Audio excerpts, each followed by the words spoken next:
So this episode asks a dangerous question. Are autocracies winning the transitions war? Well, the data says no. But in fact, the optics say yes.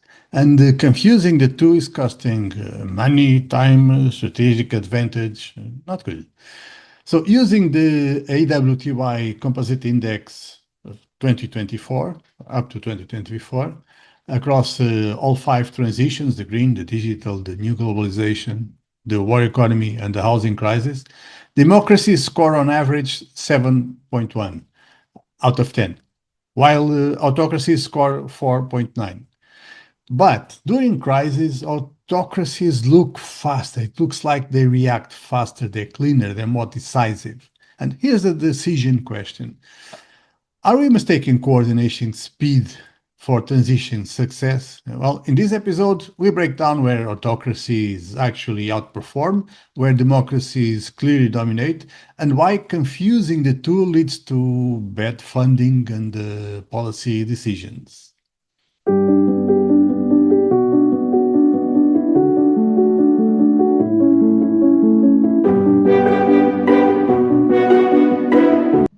This episode of InnovEU, the EU Project Chronicles, is brought to you by my new book, Transition Science in the Economy.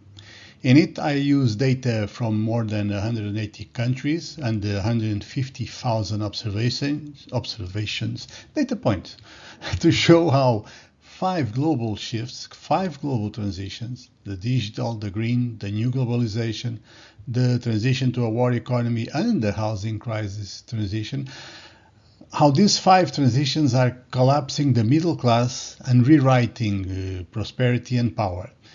So if you want a clear map of today's economy and economic chaos, search for Transition Science in the Economy on Amazon and get your copy. So let's start with what AWTY actually measures.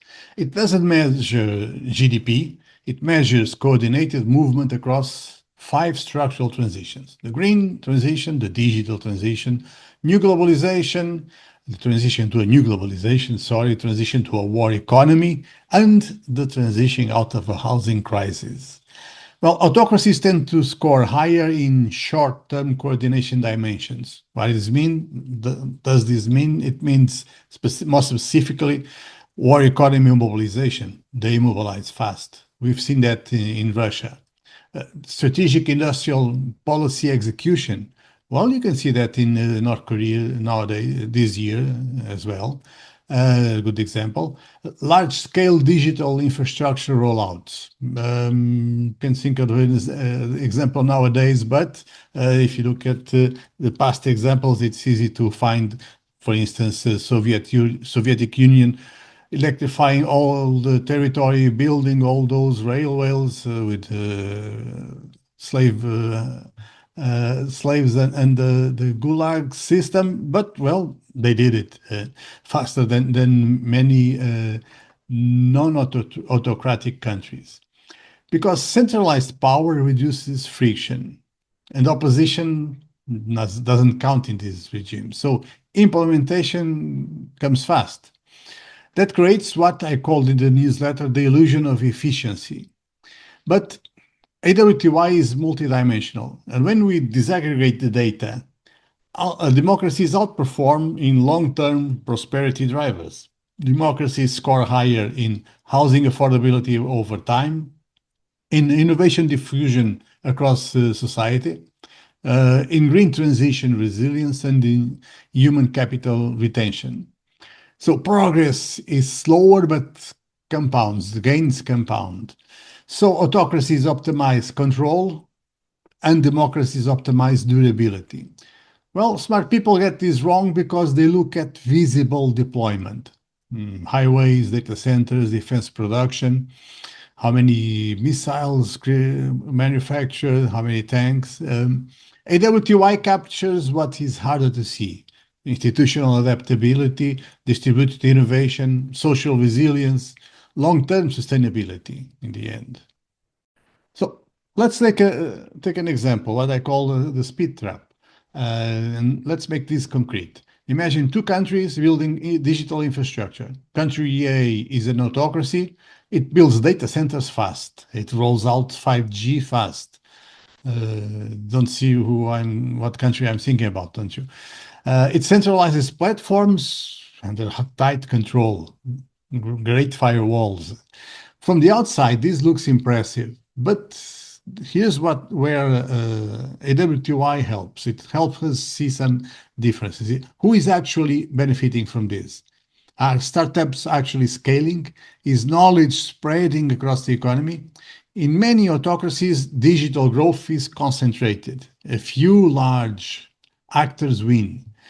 This could be applied to many autocracies all over the world nowadays. And you have a few large actors who win. So innovation does not spread widely.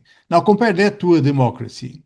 The rollout is slower, messy. Sometimes regulation is messy. There is a lot of public debate and all the pros and cons are debated. But over time, more firms participate, more sectors adopt, more ideas circulate. And that diffusion shows up in higher AWTY composite score. And you can see the difference between 7.1 versus 4.9. Fast rollout is not the same as a strong ecosystems. And that's the advantage of democracies. They have an easier time building ecosystems. That's the real disadvantage of autocracies. They systematically weaken economic freedom because markets or market decisions are made by political loyalty, insider deals, crony access. AWTY reflects this through, weaker innovation spillovers, distorted housing markets, or fragile green and digital transitions. They make fast decisions, sometimes, not always, but the foundations are bad. So when looking at the transition strategy, stop asking how fast did they deploy and start asking, will these endure? Is this durable across all 5 AWTY vectors? Specifically check for innovation diffusion, for housing stability, human capital retention, and institutional feedback loops. If gains are concentrated and descent is suppressed, expect fragility in the long run.